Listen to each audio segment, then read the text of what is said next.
Baby আজকে আমায় কোথায় ঘুরতে নিয়ে যাবা? অনেকদিন হলো তো তোমায় ঘুরতে নিয়ে যায় না, সেই ঈদের আগে তোমায় নিয়ে ঘুরতে নিয়ে বেরোছিলাম। হ্যাঁ, এটা তুমি ঠিক বলছো। এখন তো কোনো রেস্টুরেন্টে ঘুরতে যাওয়া যাবে না, কারণ আমাদের বাসায় তো প্রচুর মাংস আছে। বেবি তুমি সব সময় ঠিকই বলো, ভুল কোনো সময় বলো না। হ্যাঁ, সেই জন্যই তো আমি তোমার বেবি। পার্কে তো প্রেমিক প্রেমিকারা যায়, চলো মহাস্থান থেকে ঐতিহাসিক কিছু জায়গা ভ্রমণ করে আসি।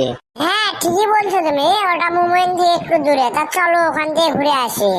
তোমার বোনকেও আসতে বলো, তাহলে দুইজনকে একসাথে নিয়ে ঘুরাবো, নাহলে তোমার বোন আবার মন খারাপ করবে। আচ্ছা দেখি, আগে আমার বোনকে ফোন দে। না না, একবার আমাদের বাসায় চলো, ওখান থেকে খাওয়া দাওয়া করে আমার বোনকে নিয়ে ঘুরতে বের হবো। আরো কয়েকটা বাচ্চা ছেলেপেলে আছে, তাদের নিয়েও বের হবো। আচ্ছা শোনো, তোমার যেটা ইচ্ছা, তাহলে আমি গাড়ি থেকে নেমে কিছু দই মিষ্টি নেই। শুধু দই মিষ্টি না, বাবুদের জন্য পটাটো, 7 আপ, কোকলা এগুলোও নিও। হ্যাঁ নিবই তো, তোমায় আবার মনে করে দিতে হবে। আমি জানি তোমায় মনে করে দিতে হবে না, তাও একবার বললাম।